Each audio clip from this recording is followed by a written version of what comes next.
You've probably all heard of the Enneagram, mystic knowledge from the ancient time, a system of self realization and a way to look at the universe and understand the stages of manifestation between thought and matter. Well, that is true. However, is that the Enneagram that we see everybody else touting about? The Enneagram that has taken the West by storm? The Enneagram that was presented by Oscar Ichazo? Well, we're going to pull back the hood and take a little look at just exactly what is lurking in the shadows. How much is obfuscation? How much is truth? And has the wool been pulled over our eyes? What exactly is it that we're seeing here? Is it the ancient Enneagram, or is it some new age system masquerading? Come with me on a little journey. So, the best place for us to start is to start looking at the beginning. And here we're going to look at Oscar Ichazo's own words on what inspired him to come up with the idea of the Enneagram. We're going to look at some of the history related. So in 1943, I inherited my grandfather's library from my uncle Julio, who was a lawyer and a philosopher. It was in an ancient text, a medieval grimoire, about the Chaldean seal, the Enneagram, where I first came across this diagram, which for the Chaldeans was a magical figure. At the same time, I also found the Chaldean seal, the Enneagram, in books of Ramon Llull, who gives a higher sense of the interrelation between the spheres. Here, Llull directly influenced by the Sufi theologians Al-Ghazali and Ibn al-Arabi, and even more of the great mystic Surawardi. There was also the work of Eliphas Levi, or Levi, the father of the revival of the Theosophy and Esotericism, his book, The Book of Splendors, and his disciple Pappus, Dr. M. Gerard Encassia, not quite sure how to pronounce that, who wrote about Llull's metaphysical machine of thought and the esoteric tarot. So this is Oscar Ichazo basically telling us that he discovered this Chaldean book of Llull and many writings that were expanding upon Llull's work, that were basically presenting the Enneagram. And this was the inspiration, as we are informed by Ichazo, that inspired his Enneagram. Now, I think it's important for us to recognize and realize that the Enneagram that was inspired by this work is not the Enneagram that you are looking at when you see this famous, what I call New Age woke Enneagram, which is, as far as I'm able to ascertain, seemingly well, how do I put this? It seems like a bit of a PSYOP. And if you bear with me, I'll expand upon that. The original Enneagrams were Enneagrams. Now, an Enneagram is a figure, like a pentagram, that represents the structure of life through the sacred geometry of the numerations. And the numerations, the numbers, are fundamental to understanding the structure of language, where language originates from, ourselves, astrology, everything that relates to the ancient forms of cosmology, esotericism, and the mystic knowledge that was available in many of the mystery schools.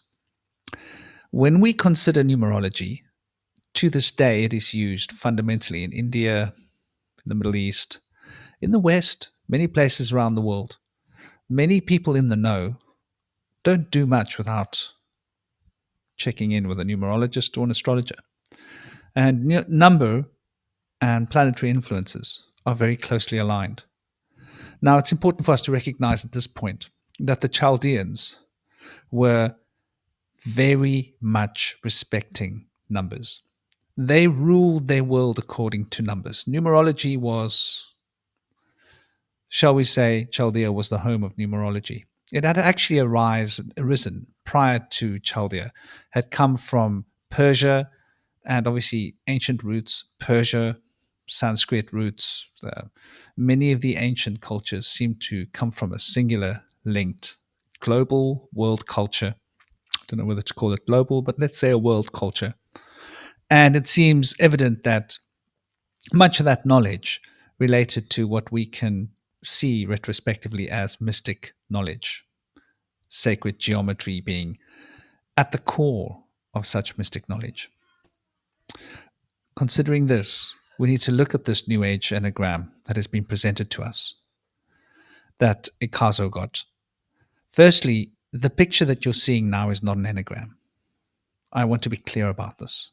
Consider for a moment what a pentagram looks like, right? It represents the harmony of the number 5 in terms of sacred geometry, which is able to present rotation. Very important. The rotation implies life. It implies phi, the spiral of life, the progression, and gives a sense of connectedness so that we're able to understand the fractal nature of life as an expression of this number. And as this numeration, we can contemplate particular aspects of creation. It has to be able to spin. Hence, when you rotate a pentagram, it stays the same. It's the same pentagram, no matter how many times you rotate it. The same can be said for a hexagram, or a septagram, or an octagram, or a 10-sided, even the dodecagram, the 12-sided star. All of these stars represent one very important aspect of creation. That creation is spinning, that everything is in a cyclical movement. Hence, there has to be perfect grace and geometry expressed in such a manner that the geometric structure is able to rotate and maintain its core integrity. What we are seeing with this New Age Enneagram is not this. This is a stagnant thing that is stuck, unable to spin. In the Vedic law of knowledge, we speak of chakra. Chakra means the spinning, rotation, the rotational axis of all things. Your energy field, atoms, planetary movement, the movement of the heavens, these are all as per rotational axes, represent the chakra, the circulation. The axis mundi represents the center of this point of rotation, which is fundamental to understanding what the spine represents in the human being. And the chakras represent these fields of rotation within the microcosm, in the same way that we're able to see these fields in the macrocosm. Taking this into account, we need to recognize, well, where did Oscar Ichazo get this so-called fake geometric pattern that is being called an enneagram? It's a geometric pattern indeed, but it's not an enneagram because when you rotate it, it loses its integrity. It's no longer the same. He got it from somebody who's rather well known that had created it for the first time in 1920. Hence, there's a lot of conjecture around it. We all have heard of Georgiev, I imagine. He created this image that he then labeled as an enneagram incorrectly, and it stuck. Now, Oscar Ichazo, having found the real enneagram, which is the enneagram that I've been presenting to you from the Chaldeans, he decided to change that for the enneagram of, well, this, what we're calling an enneagram, from Georgiev, which in itself should raise an eyebrow of suspicion. But this is not where the story ends. Beyond this, he also played with the meanings of the numbers. Now, you will find many of these people that are touting the Enneagram system saying it has little to do with number. The numbers are not important. Don't get caught up in the numbers. You'll hear this being reiterated often. Well, from an ancient perspective, numbers are fundamentally important. From numbers have arisen our alphabet. From numbers have arisen the concept of the monad, the duad, the triad. You'll often hear the Enneagram being compared to this ancient Greek system of numerology, understanding the sacred geometry. Yes, there was such a system. However, it has nothing to do with Oscar Ichazo's so-called Enneagram system. In fact, stick around. I'm going to show you just exactly how new that is and where it comes from, and that it was invented in the 50s and the 60s. It is very much a paradigm of this new age so-called spirituality that we've seen. And what is more is the fact that if you look a little deeper at the money, it becomes very plain to see what's been going on. Apart from the Arica School that was founded and became an international success, with a lot of money pouring into it, without any trail or any record of where the money came from, which in itself is a red flag. Let's take a little journey into the specifics. Where is the obfuscation? How has it been done? Have the numbers and the meanings been switched around? Is there a fundamental connection between the human psyche, our unconscious, and the realization of certain phenomenal aspects within ourselves that relate to number? Hence, numerology being as popular as what it is. Another reason why often when you see people experiencing synchronicity, number seems to be fundamentally involved, and how we often relate synchronicity to numbers. There's a reason for that.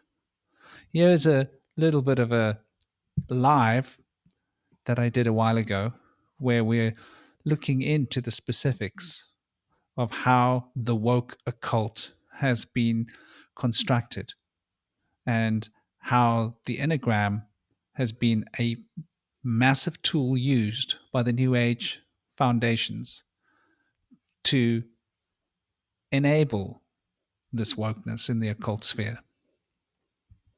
There are different ways in which numerology can be used, but the number one means the same thing in the Western world as what it means in India, what it meant in Chaldea, and what it meant in Persia, right?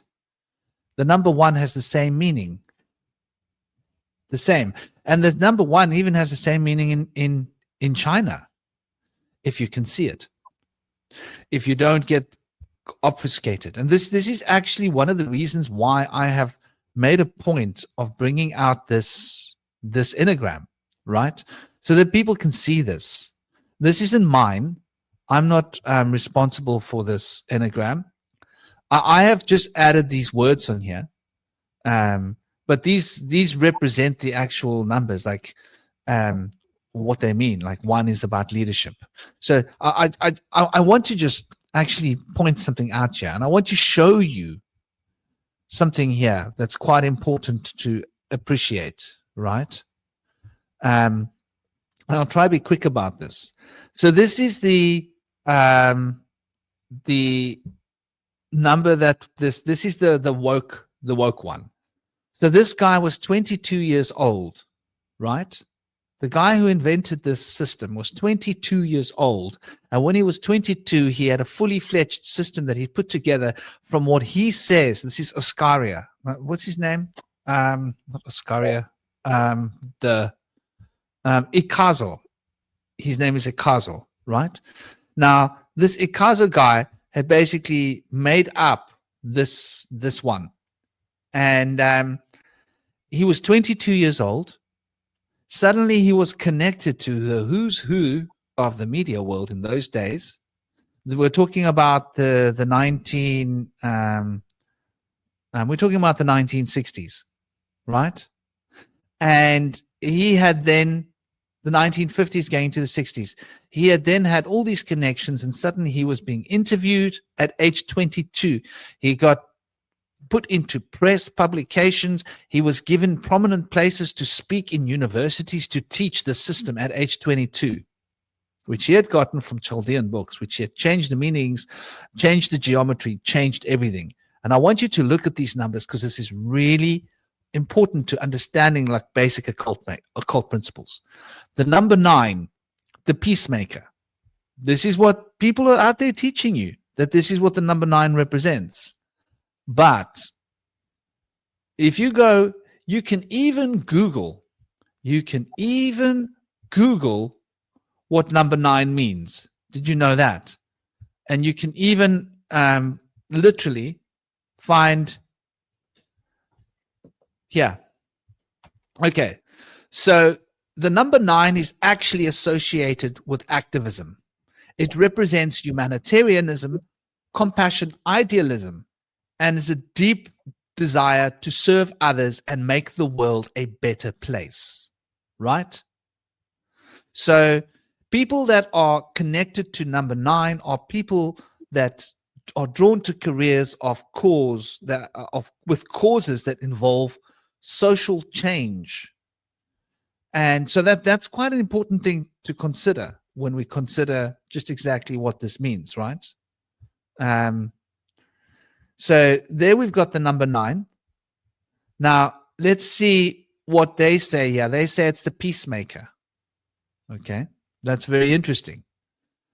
That doesn't add up, actually, right? What do they say here about number 3? Number 3, the achiever. Okay, so what does the number 3 represent? And I want to explain to you why I have the activist in number 9, because that fits with Vedic numerology, Western numerology. So number 3, I've got here as the optimist. It's just a word that I've chosen. But let's see what, they say. Number 3, they say number 3 represents the achiever. Actually, the achiever is number 8. So they've obfuscated that. There's certain ways in which you can see a relationship between 3 and 8. True. But what does 3 represent in terms of actual numerology? In other words, the Chaldean system that we are looking at here. So 3 represents, right, creativity, yeah, joy, optimism, inspiration, communication, like what you see in Sagittarius, right? Jupiter, right? It's highly inspiration. It's a vibrant energy that encourages self-expression through art and writing. Okay, so let's go and look back at the obfuscated version of the woke one that they've given us for a moment, and see where that goes.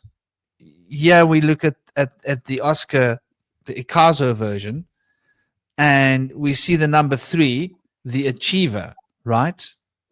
But what do we see for number 3? We see the enthusiast. The description that I just read to you is very close to enthusiast. Inspiration, optimism, Jupiter. Enthusiasm is the field, it's the sphere of Jupiter. It's all about enthusiasm. It's enthusiastic energy. So they put enthusiasm on number 7. Then what have they done? They've put an individualist on number 4. So what does individualist represent if we want to look at it, like effectively?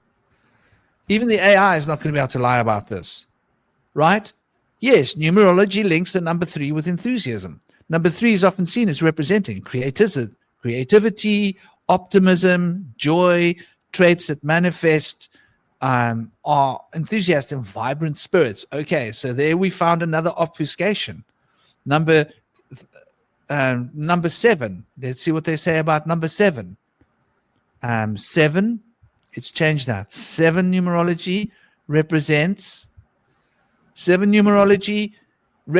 individuation, as is strongly associated with self-discovery, introspection, independence, and the search for truth. This is accurate. I confer. This is so. Even here, Oscar Ichazo's nonsense is shoveling at us. It's shoveling absolute tripe at us. So they've switched over 7 with the meaning of 3.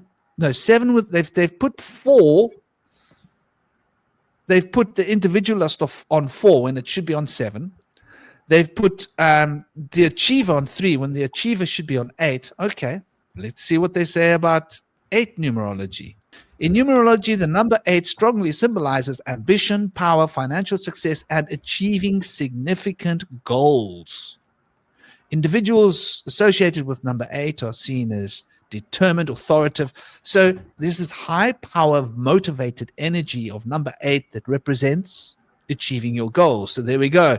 That sort of brings us back to this point. And if you really start to look at this, you'll see that they're all over the shop. Okay, number 2, the helper. Now that's an interesting one, because 2 represents polarity. 2 represents potential. They're probably getting closer with that one than with the others. Number 1, the reformer. Hold on. Didn't we decide that number 9 was the reformer? Right?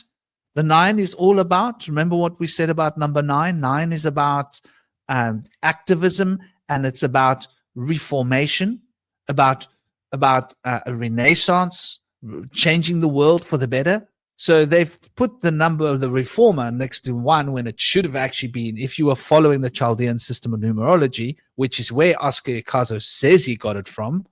Well, if he got this from it, then why did he move all the words around? What's all this? And why did they change this geometry away from the original, which is what I've basically been showing you guys. So the reformer goes to number 9 if you're going according to proper numerology, which is where the Enneagram comes from. And so you can basically go all the while through all of this. And the helper is actually closer to number 6, just by the way, just so you know. Let's just to give you an idea of what we're talking about. So they've actually obfuscated that. 6 is more to do with, represents helping and service. You'll see. It's very much a 6 notion. Yes, numerology 6 is strongly associated with helping, service, and the responsibility, representing qualities like love, harmony, and nurturing, and care for others. So there's another one of the obfuscations created by this false Enneagram system, right? The investigator. That's probably the one that's the closest. At least they kept one right. I suppose when you're mixing things up with a number 9, 9 numbers, one of them might stay, 1 or 2 might stay right. They put challenger on number 8.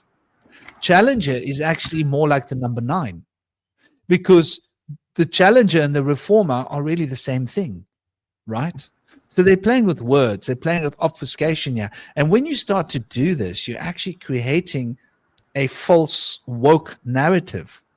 And that false woke narrative also cannot turn. It doesn't have the potential to circulate. And so there's no life in this. You need to be able to rotate this clockwise or anti-clockwise, and it needs to stay the same geometrically in order for it to be an agram, as they call it. So I think like that's just one example of how they have worked out the occult. If you are working out the numerology and the psychology behind the numerology, then the occult is based upon numbers, right? Whether you're studying Taoism, whether you're studying Kabbalah, whether you're studying Vedic occult practices, numbers are like fundamental to occultism. A little while ago, I hosted a free seminar offering tuition for shadow work with practical techniques as well as conceptual understanding of how to work with the shadow.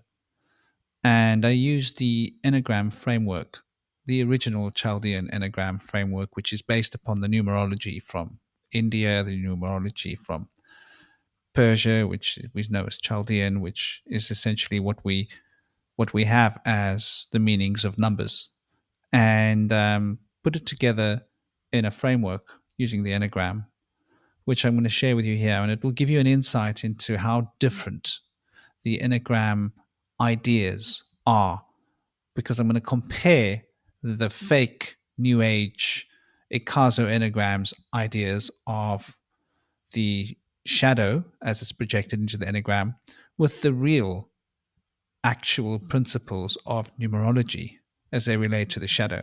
so that you can get an insight into just exactly how deep runs the obfuscation and how misleading this New Age Enneagram really is. And just as a little bit of a footnote here, you can see just how badly this has been obfuscated. You can see how the so-called negative influences of the woke enneagram or the fake enneagram is being completely confused. They have obfuscated 3 with 5, 4 with 8, 1 with 9, 2 with 1, 7 with 6, 5 with 8 as well, right? 9 with 2. It's really a shoddy piece of work that they're presented here.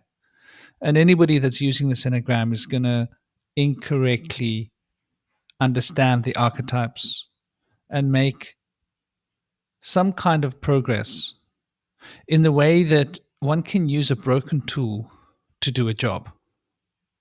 There's no doubt in this. One can use the incorrect tool to do a job and still get the job done. But the efficiency will be lost and the quality of the work won't be the same. So this is a little something to take into account, to consider if you're working with the Enneagram. Are you getting the best that is available? A little while ago, I hosted a free seminar offering tuition for shadow work with practical techniques as well as conceptual understanding of how to work with the shadow.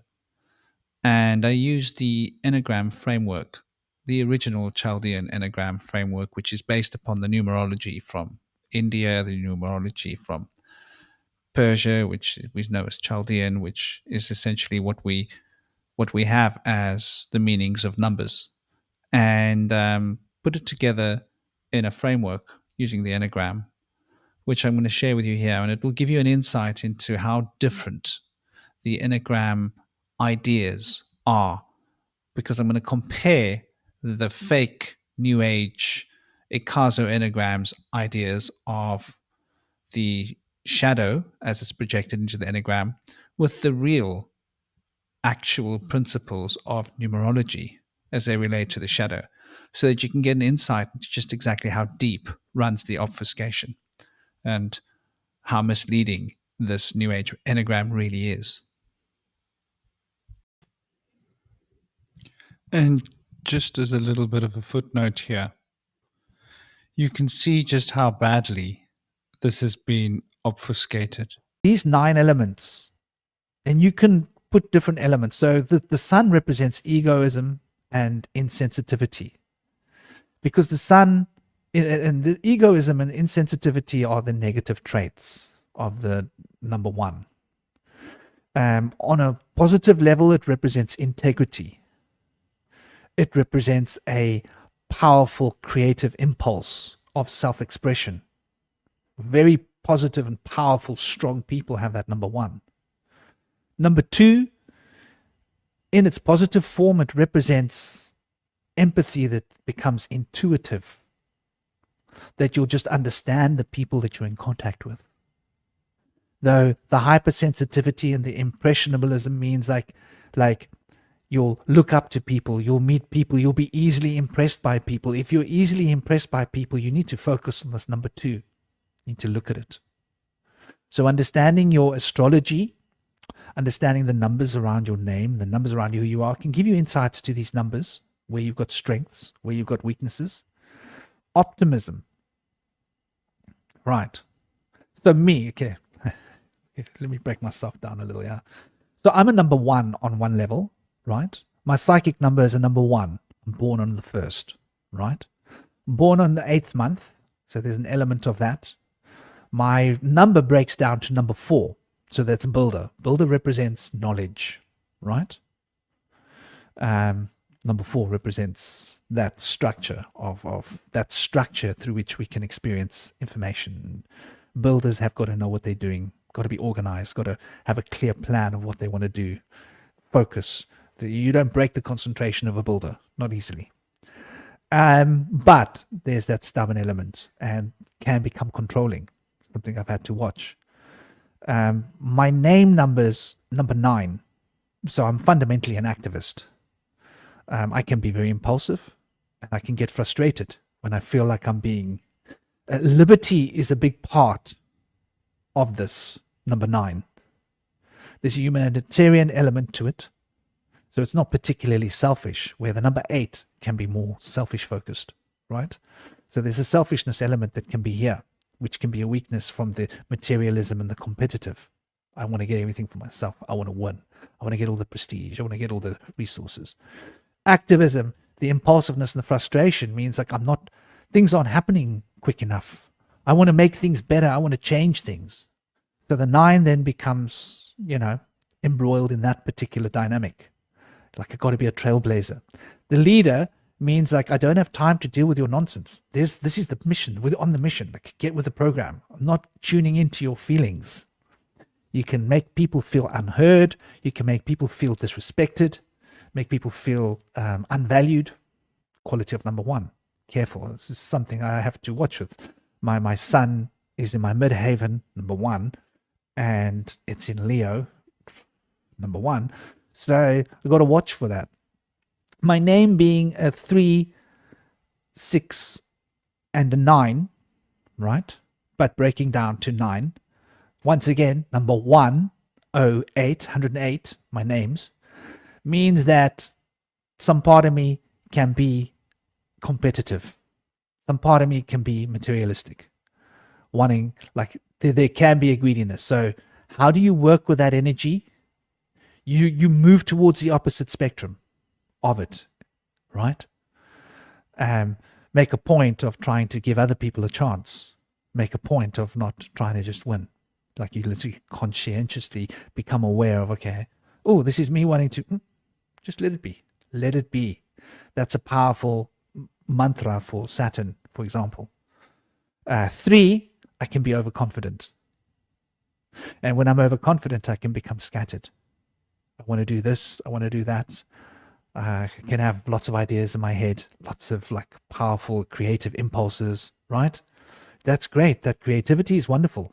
But out of balance, it can become overwhelming. It can become overwhelming for other people. And that overconfidence means that people will want to follow you, right? Because especially if you got the 1 and the 3 working in that way. So for me, the 3 are the vowels in my name, right? The 6 are the consonants in my name. So the consonants, an element, envy has never really been a thing for me. Vanity. I used to be extremely vain. I used to be so vain. It's embarrassing to admit it. But I found a cure for vanity, right? I started growing a beard when I was like, I don't know, my early 20s. Because I thought I was God's gift to women. And I had like women trying to like, be with me and stuff. And like when I used to dance, all the women would come and stand around me and they would clap. And they would like try and rub their bodies against me. I wasn't really interested in them, but it was an ego boost. So I was like, oh. And all the guys would be like envious of me, like, what's he got? Because like I just didn't give a damn what anybody thought. That's number 1. So the strength of number 1 is to not care what other people think, which is a powerful strength. But you do need to have the empathy and the sensitivity to know that there are times when you have to care what other people think. When you're on a dance floor and you're dancing, you don't want to care what other people think. Screw them. It doesn't matter. But when there's a human being in front of you that's having a dilemma, that's when you actually, I need to actually care about what you're feeling, what's going on. So you need to be able to engage and find that balance. So you look at this chart and you find your own, where do you fit into this chart? This is something that you do. This is just intellectual work. This is not specifically part of the shadow work. This is like a fun exercise of mind. Don't give it too much importance, but observe it. The real meat and potatoes, the real practice is what we've provided. Those exercises, and there are other exercises as well.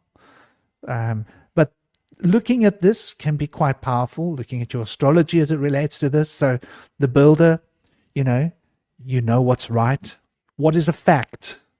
I know the truth. You don't know what you're talking about. Builder. The builder knows. Yeah. They know how to build a building. Don't come and tell me how to build a building. You don't know what you're talking about. I know how to build a building. That's a builder's notion. Number 4. Number 5 can become incoherent and become nervous, right? The mouth working at a different speed to the thoughts. The thoughts could be moving so fast that the mouth can't keep up with them. So many ideas you want to communicate at once that, you become sort of overwhelmed by your own thinking. That's a mercurial potential, right? Also, the potential to be flippant, the potential to be not so true, because you're just saying everything that comes into your mind. Whether it's completely true or not, you didn't think about it. You're just saying it. That can lead to an appearance of being incoherent because you're talking a lot of nonsense. Saying one thing and then saying another thing that contradicts that thing and then saying another thing that contradicts that thing. It's like, well, what are you saying? Where do you sit on this? So that number 5, Mercury, is such a powerful, fast-moving force. You want to slow it down because then it's very, very powerful. Mercury wants to be slowed down. So you slow Mercury down by meditation. And then Mercury becomes like a transcendent, very powerful force. Number 6, harmony, art, working with art, very good for number 6. Number 6 is also very much to do with helping other people. So desiring comfort could be the negative element of number 6 when it becomes overly focused on the workaholic's perspective, focused towards a workaholic, towards me in competition. So number 6 also wants to help other people, wants to be a helper in a sense, wants to care, wants to produce harmony for others and harmony for myself. So, practicing balance is the key to number 6, Libra, right? 6 is also related to Taurus. So 6, you see there's got a connection in the drawing here between 6 and 4. There's an element there being expressed. It's important. Looking at that, the balance of number 8 is being applied when we're looking at Libra, because this is 4 facing itself. 4 facing itself. When 4 faces itself, it becomes a dynamic instrument of movement. And now we're looking at a higher level of vibrational harmony between physical and spiritual. Number 8 is a very powerful spiritual number, but it can become materialist. The mystic, you can become so aloof and so escapist. You can be thinking all these high and lofty spiritual things in your mind, but not applying them in your life. Number 7, if you find that that's something that's happening with you, that's something to consider, right? But you see 7 as a direct doorway to number 9. It wants to be expressed. It wants to find an expressive way. And you see 7 also relates to the adventure of number 5. So 7 is very high intellectual potential. But that intellectual potential can become like so deeply lost within myself that I no longer am really relating to everybody else. And relating to everybody else is number 5. 5 is very much communication, like bringing in information, giving out information, yeah? And we see that number 5 then bounces to number 3. And so we see how these things connect. I'll show you another version of an Enneagram. I'm going to break down the Enneagram further, so that will probably be useful. There's a third Enneagram that needs to be put in here, and that will really give a final showing the different connections between, and that's the Enneagram that goes like this. It basically is done in the same way that you do a 5-pointed star, but it's a 9-pointed star. So, you would be going from 4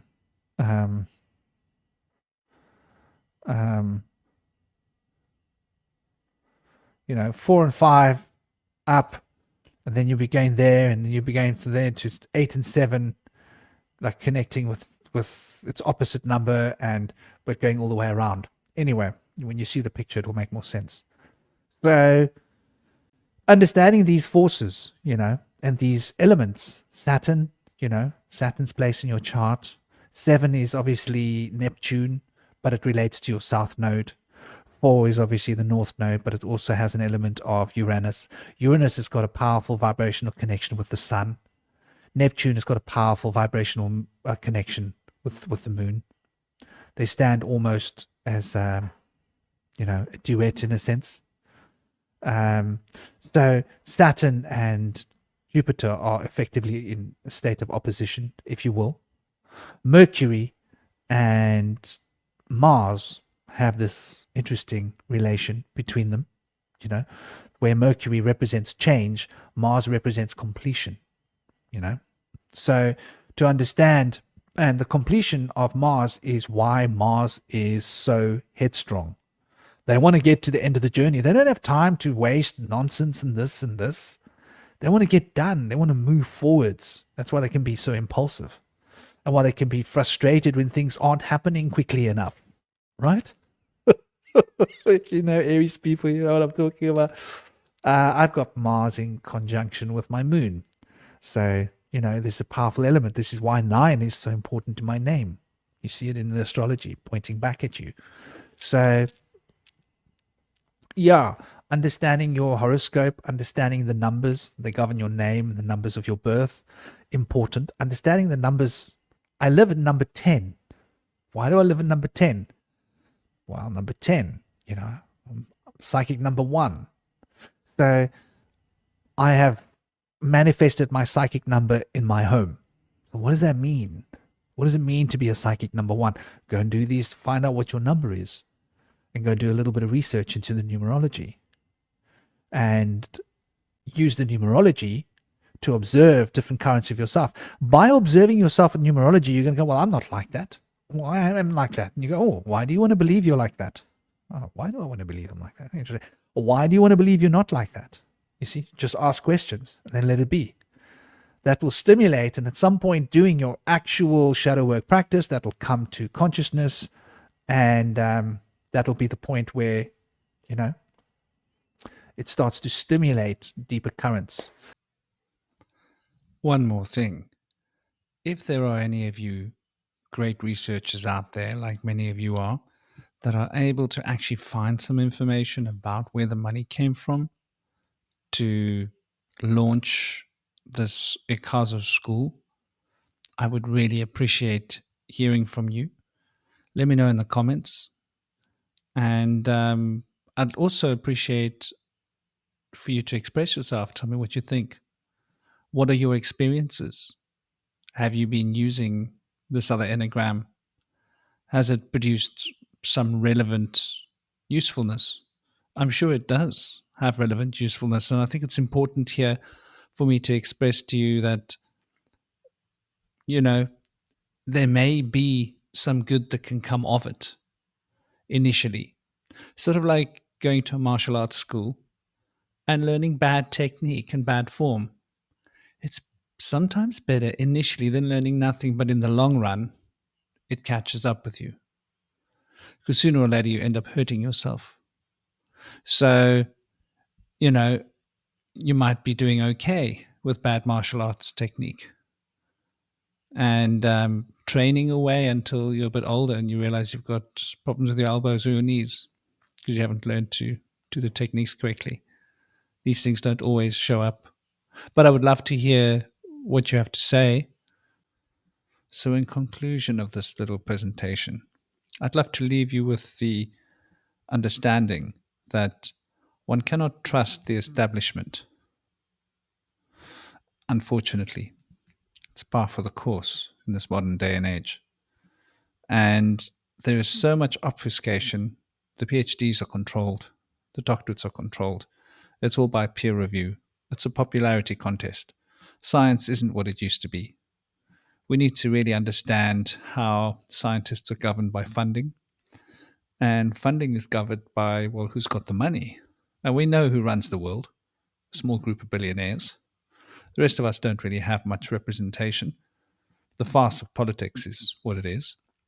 So to put this all together, we need to consider exactly the roots of information, especially when it comes to spiritual sciences and philosophy. We need to really sit down and take a look at where the information is coming from. Question everything. Question more. And please don't take my word for it. Go and do your own research. You will see everything that I'm saying about the numerology, about Chaldea, about the Vedic numerology is universal. You can find it out. You can even find it on Google, pretty much everywhere.